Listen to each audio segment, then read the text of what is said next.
Jonaide, apóstolo de oração. No tabernáculo de Moisés havia um lugar tão sagrado que de todos os milhares de Israel somente um único homem tinha permissão de entrar ali. E mesmo este homem só podia entrar durante um dia dos 365 dias do ano. Este lugar era o Santo dos Santos. O lugar onde Jonaide se encontrava com Deus era a Terra Santa. As cenas da sua vida são por mais sagradas para serem vistas por olhos comuns. Mas chegando perto do quarto de oração de Jonaide, podemos ouvir seus suspiros e gemidos, ver as lágrimas escorrendo por suas faces, e ver seu corpo, enfraquecido por dias sem alimentação e por noites sem sono, sendo sacudido por soluços enquanto suplicava: ó Deus, dá-me alma senão eu morrerei. Às vezes falamos da oração como privilégio. Outras vezes podemos falar dela como responsabilidade. Na vida de Jonaide a necessidade de oração e o privilégio de oração vieram juntos como uma coisa só. Ele sabia que o homem podia compartilhar da autoridade de Deus e liberar a obra de Deus nas vidas daqueles que precisam de salvação e libertação. Através da oração intercessória, o Senhor pôde abrir um caminho para Deus operar em convenções, igrejas e nas vidas de muitas pessoas. Jonaide explorou território novo no vasto ministério da oração. Creio que podemos afirmar com segurança que Jonaide foi uma apóstolo da oração. Os primeiros anos, Jonaide foi criado no lar onde Jesus era um hóspede residente, e onde a atmosfera era de oração. O pai de John Smith D.D. era um nobre homem de Deus que orava frequentemente, tanto no seu culto doméstico como do púlpito, para que o Senhor da Seara mandasse trabalhadores para a sua seara. Não é de se admirar, portanto, que Deus tenha chamado 2 dos seus 3 filhos para o ministério do Evangelho, e uma das suas 3 filhas para trabalhar ativamente na obra cristã por um tempo. No seu último ano de seminário, Jonaide sentiu o chamado de Deus para ir ao campo missionário. Sua decisão foi influenciada em parte pela morte do seu irmão mais velho um ano antes. Edmund estava se preparando para pregar e também era um candidato para o campo missionário. Na época, John indagou se não era vontade de Deus que ele entrasse na vaga deixada pela morte do seu irmão. No outono de 1892, John viajou de navio para a Índia. No princípio não foi um missionário destacado. Era pesado de língua e sua audição era um pouco imperfeita. Seu temperamento era manso e quieto e parecia faltar-lhe o entusiasmo e o zelo próprios de um jovem missionário. Ao chegar à Índia, coube-lhe estudar primeiramente a língua. No princípio, ele se dedicou a isso, mas mais tarde negligenciou-se para estudar a Bíblia. Argumentou que viera à Índia para ensinar a Bíblia e que precisava conhecê-la antes de poder ensiná-la. E Deus, pelo seu Espírito, abriu-lhe maravilhosamente as Escrituras. Mas nem por isto deixou de estudar a língua. Tornou-se fluente e correto nas línguas Urdu, Punjabi e inglês. Mas acima e muito além disso, aprendeu a língua do céu, e aprendeu a falar de tal forma que audiências com centenas de hindus ficavam fascinadas enquanto ele lhes abria as verdades da palavra de Deus. A primeira convenção de Sialkot. A vida da igreja em Punjab, como também em toda a Índia, estava muito aquém do padrão bíblico. O Espírito Santo era tão pouco honrado pelos ministérios que raramente havia conversões entre os milhões que estavam sem Cristo. Logo tornou-se evidente que havia necessidade de uma reunião anual para estudo bíblico e oração, onde a vida espiritual dos obreiros, pastores, mestres e evangelistas, tanto estrangeiros como nativos, pudesse ser aprofundada. Sialkot foi o lugar escolhido para essa reunião. Deus colocou um tremendo peso de oração sobre os corações de 3 homens, Jonaide, R. Shane Peterson e George Turner, a favor desta convenção. Durante 21 dias e 21 noites, esses 3 homens oraram e louvaram a Deus por um grande derramamento do seu poder. 3 corações humanos palpitavam como um só, ansiando, suplicando, clamando e agonizando pela Igreja da Índia e pelos milhões de almas perdidas. 3 vontades humanas renovadas que pela fé se prenderam como se fosse com ganchos de aço à onipotente vontade de Deus. 3 pares de lábios tocados pelo fogo que bradavam de corações confiantes: será consumado. Um outro missionário que estava presente na convenção relata os eventos de uma das reuniões noturnas para homens que foi dirigida por Hyde. Nesta noite particular, Hyde chegou bem atrasado e ficou sentado em silêncio diante deles por um considerável espaço de tempo antes de falar. Quando por fim falou, ele contou-nos de maneira simples e tranquila sobre alguns dos terríveis conflitos que tivera com o pecado e como Deus lhe dera a vitória. Creio que ele não falou por mais de 15 ou 20 minutos. Depois sentou-se, abaixou sua cabeça por alguns minutos, e disse: "Vamos ter um período de oração, ó."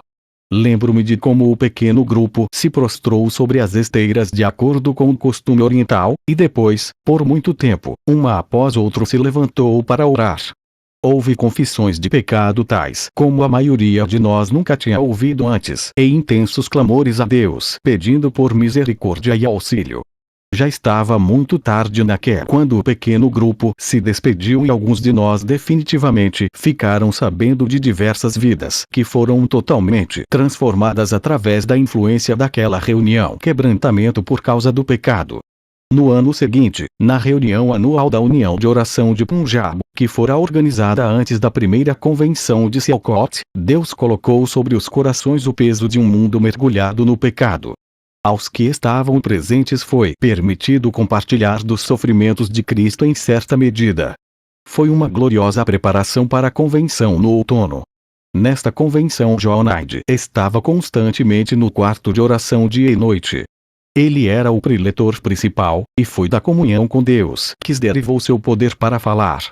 Uma vez falaram com John Hyde para fazer alguma coisa e ele foi e obedeceu, mas voltou ao quarto de oração em prantos, confessando que havia obedecido a Deus com relutância. "Orem por mim, irmãos, para que eu faça isto com alegria." Depois disso, saiu e obedeceu triunfantemente. Entrou novamente no salão com grande alegria, repetindo 3 palavras em urdu: "Ayasmani Bak, o Pai Celestial." Quem pode descrever o que se seguiu? Foi como se um imenso oceano viesse inundando aquela assembleia. Corações se curvavam diante daquela presença divina como as árvores de uma floresta diante de uma grande tempestade. Era o oceano do amor de Deus sendo derramado através da obediência de um homem. Corações foram quebrantados diante dele. Houve confissões de pecado com lágrimas que logo se transformavam em alegria, e depois brados de regozijo. Na convenção do ano seguinte, em resposta à oração, Deus derramou pelo seu espírito um peso pelas almas perdidas. Era o mesmo quebrantamento de coração do ano anterior, só que agora era pelos pecados dos outros. Ninguém sentiu isso mais do que John Hyde. Mais ou menos nessa época John Hyde começou a ter visões de Cristo glorificado como Cordeiro no seu trono, sofrendo infinita dor pelo seu corpo e junto com ele na terra. Como a cabeça divina, ele é o centro nervoso de todo o corpo. Ele de fato está vivendo hoje uma vida de intercessão por nós. A oração em favor de outros é como se fosse a própria respiração da vida do nosso Senhor no céu. Isto estava se tornando mais e mais real na vida de John Hyde. Tempos de verão. Nos 2 verões seguintes John Hyde foi para a casa de um amigo nas montanhas. Foi para lá a fim de entrar em verdadeira intercessão com seu mestre. O seu amigo escreveu a respeito. Era evidente a todos que ele estava dobrando com o peso de profunda angústia de alma. Faltou a muitas refeições, e quando eu ia para o seu quarto, encontrava-o prostrado como em grande agonia, ou andando para cima e para baixo como se um fogo interior estivesse ardendo nos seus ossos. John não jejuava no sentido normal da palavra, mas frequentemente, quando eu implorava para que ele viesse comer, ele olhava para mim, sorria e dizia: "Não estou com fome." Não. Havia uma fome muito maior consumindo a sua própria alma, e somente a oração poderia saciá-la. Diante da fome espiritual, a natural desaparecia. Passo a passo ele estava sendo levado para uma vida de oração, vigilância e agonia em favor dos outros. Um pensamento estava sempre predominante na sua mente: que o nosso Senhor ainda agonizava em favor das almas. Com toda a profundidade de amor que ele parecia estar sondando com seu Senhor, havia também vislumbre das suas alturas, momentos de céu na terra, quando sua alma ficava inundada com cânticos de louvor e ele entrava no gozo do seu Senhor. Naqueles dias parecia que ele nunca perdia a visão dos milhares no seu próprio distrito que estavam sem Deus e sem esperança no mundo. Como ele suplicava por eles com soluços, soluços sem lágrimas, soluços que o engasgavam e que mostravam como as profundezas da sua alma estavam sendo agitadas. Pai, dá-me estas almas, senão eu morro. Era a carga das suas orações. Durante esses tempos de intercessão, Jonaide firmou com Deus uma aliança bem definida. Era pela conversão de uma alma por dia, não menos. Não meros interessados, mas uma alma salva, pronta para confessar a Cristo publicamente e ser batizada no seu nome. Ele voltou para o seu distrito com esta confiança e não ficou desapontado. Isto significava longas viagens, noites de vigília em oração, e jejum, dor e conflito, mas estas coisas foram sempre coroadas pela vitória. Suas ovelhas foram se recolhendo no aprisco e o bom pastor viu o fruto do penoso trabalho da sua alma e ficou satisfeito. Quando chegou o fim daquele ano, mais de 400 almas foram recolhidas. Ele ficou satisfeito com isso. Longe disso. Como seria possível ficar satisfeito se o seu senhor não o estivesse? Jonaide parecia sempre estar ouvindo a voz do bom pastor que dizia: ainda tenho outras ovelhas, ainda tenho outras ovelhas. Não importava se ganhasse uma alma por dia, ou 2 por dia, ou 4 por dia, ainda continuava sentindo um anseio insaciável, uma paixão inextinguível pelas almas perdidas. Uma vida de oração. Na conferência do ano seguinte, Jonaide outra vez chegou a Deus com um pedido definido e importunador. Desta vez ele queria 2 almas por dia. Nesta conferência Deus usou com mais poder do que nunca. Através dele Deus revelou vislumbres do divino coração de Cristo partido por causa dos nossos pecados. Não precisamos ter o nosso coração partido, mas ter o coração partido de Deus. Não somos participantes dos nossos sofrimentos, mas dos sofrimentos de Cristo. Não é com as nossas lágrimas que devemos admoestar noite e dia, mas tudo vem de Cristo. A comunhão nos seus sofrimentos é o seu dom gratuito para ser recebido em simples fé. Patterson escreveu a respeito de Jonaide. Qual foi o segredo da vida de oração de Jonaide? Quem é a fonte de toda a vida? O Jesus glorificado. Como recebo esta vida dele? Assim como recebi a sua justiça no início. Reconheço que não tenho nenhuma justiça de mim mesmo, somente trapos de imundícia e em fé me aproprio da sua justiça. Agora se segue um duplo resultado. Quanto ao nosso Pai dos céus, ele vê a justiça de Cristo e não a minha injustiça. Um segundo resultado vem quanto a nós mesmos. A justiça de Cristo não só nos reveste exteriormente, mas entra no nosso próprio ser, pelo seu Espírito, recebido por fé, e desenvolve a santificação em nós. Pro que não pode ser mesmo com a nossa vida de oração. Lembremo-nos da palavra por. Cristo morreu por nós e vivendo sempre para interceder por nós, isto é, no nosso lugar. Assim eu confesso as minhas orações sempre insuficientes, nem ouso chamá-las de vida de oração, e suplico baseado na sua intercessão incessante. Isso afeta o nosso Pai, pois ele vê a vida de oração de Cristo em nós e responde de acordo com ela. De forma que a resposta é infinitamente mais do que tudo quanto pedimos, ou pensamos. Um outro grande resultado se segue. Nós somos afetados. A vida de oração de Cristo entra em nós e ele ora em nós. Isto é a oração do Espírito Santo.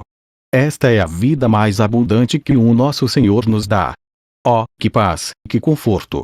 Não há mais necessidade de esforçar-nos para produzir uma vida de oração, falhando constantemente. Jesus entra no barco e a labuta cessa, e logo estamos na terra que era o nosso destino.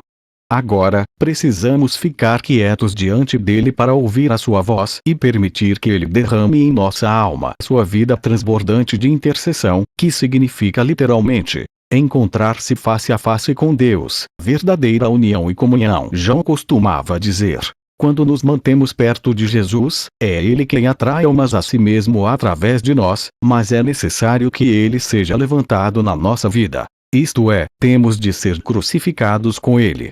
Em alguma forma, é o que se levanta entre nós e ele, e por isso ele precisa ser tratado como ele foi. Ou precisa ser crucificado. Somente então Cristo será levantado na nossa vida, e ele não pode deixar de atrair almas a si mesmo. Tudo isso é resultado de união e comunhão íntimas, ou seja, comunhão com ele nos seus sofrimentos. Alargando seu coração, as 800 almas desde a conferência do ano passado não satisfizeram a John Hyde. Deus estava alargando seu coração com seu amor. Mais uma vez ele buscou a Deus com santo desespero. Finalmente obteve a segurança de ganhar 4 almas por dia. Nos dias em que 4 almas não foram recolhidas para o aprisco, de noite havia tamanha carga no seu coração que se transformava em verdadeira dor, sendo-lhe impossível comer ou dormir. Então em oração ele pediu ao Senhor para lhe mostrar que obstáculos na sua vida estavam impedindo a bênção. Invariavelmente ele descobria que era a falta de louvor na sua vida. Assim ele trocava suas cinzas pela grinalda de Cristo, seu pranto pelo óleo de alegria de Cristo, seu espírito angustiado pelas vestes de louvor de Cristo, e enquanto ele louvava a Deus, as lamas vinham a ele e os números que faltavam eram completados. E ainda mais profundo, ele caminhou com Cristo para a penumbra do jardim. A oração tomou agora a forma de confessar os pecados de outros e tomar o lugar daqueles pecadores, como faziam tantos profetas na antiguidade. Ele estava carregando os pecados de outros sozinho com seu Senhor e Mestre. Levai as cargas uns dos outros, e assim cumprireis a lei de Cristo. Gálatas 6, 2. De acordo com essa lei, devemos entregar a nossa vida pelos irmãos. Era isto que John Hyde estava fazendo. Aproximadamente nesta época em que a confissão dos pecados de outros estava se apossando do coração de John Hyde, ele aprendeu uma lição muito solene: o pecado de achar defeitos nos outros, mesmo ao orar por eles. Ele estava carregando certa vez um peso de oração em favor de um determinado pastor hindu. Então ele se retirou para o seu quarto de oração, e meditando na frieza do pastor e da morte consequente que havia na sua igreja, começou a orar. Oh Pai, tu sabes quão frio, mas era como se um dedo fosse colocado nos seus lábios, de modo que não podia falar o que pretendera, e uma voz disse no seu ouvido: quem nele tocar, toca na menina do meu olho. E declamou em angústia: perdoa-me, Pai, pois tenho sido um acusador dos irmãos diante de ti. Ele reconheceu que na vista de Deus ele deveria contemplar tudo que é amável. Entretanto, ele também queria contemplar tudo que é verdadeiro. Foi-lhe revelado que o verdadeiro deste versículo se limita para aquilo que é ao mesmo tempo amável e verdadeiro, que o pecado dos filhos de Deus é efêmero. O pecado não é a verdadeira natureza dos filhos de Deus. Pois devemos vê-los como estão em Cristo Jesus, aperfeiçoados, assim como estarão quando ele tiver completado a boa obra que iniciou neles. Então John pediu ao Pai que lhe mostrasse tudo que merecesse louvor na vida daquele pastor. Ele foi lembrado de muita coisa pela qual poderia agradecer a Deus de coração, e assim passou o seu tempo em louvor. Este foi o caminho para a vitória. O resultado. Logo depois ficou sabendo que o pastor recebeu na mesma época um grande reavivamento e estava pregando com fogo, queimando por Cristo. John Hyde foi conclamado para auxiliar em avivamentos e conferências em Calcutá, Bombay e muitas outras cidades maiores. Um amigo escreve a respeito dele durante uma destas reuniões. Ele permaneceu conosco durante quase 15 dias, e durante todo esse tempo estava com febre. Mesmo assim ministrou nas reuniões normalmente, e como Deus nos falou através dele, apesar de fisicamente não ter condições de fazer nada. Naquela época fiquei doente por vários dias. A dor no meu peito me manteve acordado por diversas noites. Foi então que notei que o Sr. Hyde estava fazendo no seu quarto em frente ao meu. Eu podia ver o clarão da luz elétrica quando ele saía da cama e a acendia. Observei-o fazer isso às 12 horas, às 2, às 4 e depois às 5. Daquela hora na luz permanecia às 6 até o amanhecer. Nunca me esquecerei das lições que aprendi naquela época. Eu já havia orado pelo privilégio de esperar em Deus nas horas da noite. Não. Isto levou-me a pedir este privilégio ali mesmo. A dor que me impedia de dormir noite após noite foi transformada em alegria e louvor por causa deste novo ministério que de repente eu descobrira, de manter a vigília junto com os outros que têm a função de lembrar o Senhor. O mesmo amigo relata como o Sr. Hyde piorou fisicamente e finalmente foi persuadido a ver um médico. O diagnóstico do médico foi que o coração de John Hyde estava em péssima condição. Nunca encontrei um caso tão terrível quanto este. Foi deslocado da sua posição normal no lado esquerdo para um lugar no lado direito. Quando o médico perguntou: "O que você tem feito consigo mesmo?", o Sr. Hyde não disse nada. Somente sorriu. Mas aqueles que o conheciam sabiam qual era a causa. Sua vida de incessante oração, noite e dia, orando excessivamente com muitas lágrimas pelos seus convertidos, pelos colegas na obra, pelos amigos, e pela igreja na Índia. Sua oração para que ele fosse todo queimado ao invés de enferrujar estava sendo respondida. De volta para casa. Na primavera seguinte, John Hyde partiu para casa como um homem muito doente. Ele havia chegado na Índia no outono de 1892, menos que 20 anos antes. Mas sem dúvida foram 19 anos muito lindos. Quando chegou na Inglaterra ele foi visitar alguns amigos no país de Gales. Enquanto lá, ouvir falar que o Dr. J. Wilbur Chapman e o Sr. Charles M. Alexander, na sua campanha evangelística mundial, estavam tendo reuniões em Shrewsbury. Com 2 dos seus amigos ele foi para a abertura da campanha. Depois daquela reunião um peso veio sobre o Sr. Hyde e ele contratou um quarto no hotel por uma semana para assumir o peso de oração em favor de Shrewsbury. Mais tarde o Dr. J. Wilbur Chapman escreveu: "Deus tem estado graciosamente ao nosso lado em todas estas longas viagens pelo mundo, e temos aprendido algumas coisas que aumentaram a nossa fé. Cremos na oração como nunca antes. Tenho aprendido algumas grandes lições a respeito da oração. Sei que todos os grandes avivamentos são gerados pela oração. Numa das nossas campanhas na Inglaterra a audiência era muitíssimo pequena. Os resultados pareciam impossíveis, mas recebi um bilhete dizendo que um missionário americano estava chegando na cidade e que ia orar pela bênção de Deus sobre nosso trabalho. Quase que instantaneamente houve uma mudança brusca. O salão ficou lotado, e o meu primeiro apelo trouxe 50 homens para Jesus Cristo. Quando estávamos saindo, falei: "Sr. Hyde, quero que você ore por mim." Ele veio para o meu quarto, caiu de joelhos, e esperou 5 minutos sem que uma só sílaba saísse dos seus lábios. Eu podia ouvir o meu próprio coração bater violentamente. Senti as lágrimas aquecidas escorrerem pelas minhas faces. Eu sabia que estava com Deus. Então, com o rosto levantado pelo qual as lágrimas jorravam, ele disse: "Ó Deus." Depois por mais 5 minutos pelo menos, ele ficou quieto novamente, e quando sabia que estava conversando com Deus, ele colocou seu braço nos meus ombros e surgiu das profundezas do meu coração tais petições pelos homens quais nunca antes tinha ouvido. Levantei-me dos meus joelhos, sabendo que era a verdadeira oração. Quando John Hyde chegou em Nova York, ele foi imediatamente para Clifton Spring. O seu propósito era obter alívio de uma severa dor de cabeça que sofria desde muito antes de sair da Índia. Uma operação revelou um tumor maligno, diagnosticado como sarcoma. Recuperou-se dessa operação, e em setembro foi visitar sua irmã em Northampton, Massachusetts. Mas logo depois do ano novo, começou a ter dores nas suas costas e lado. Ele pensou que era reumatismo, mas o médico sabia que era o temido sarcoma outra vez. John Hyde passou para o Senhor no dia 17 de fevereiro de 1912. Sobre os teus muros, ó Jerusalém, pus guardas, que todo dia e toda a noite jamais se calarão. Vos os que fareis lembrar do Senhor, não descanseis, nem deis a ele descanso até que restabeleça Jerusalém e a ponha por objeto de louvor na terra. E 62, 6, 7. Há alguns que sabem que Deus os tem escolhido e ordenado como guardas. Há alguns que vivem por tanto tempo em intimidade com Jeová que ouvem a sua voz e recebem ordens diretamente dele, que têm o privilégio de cuidar, juntamente com o Senhor, dos assuntos do seu reino.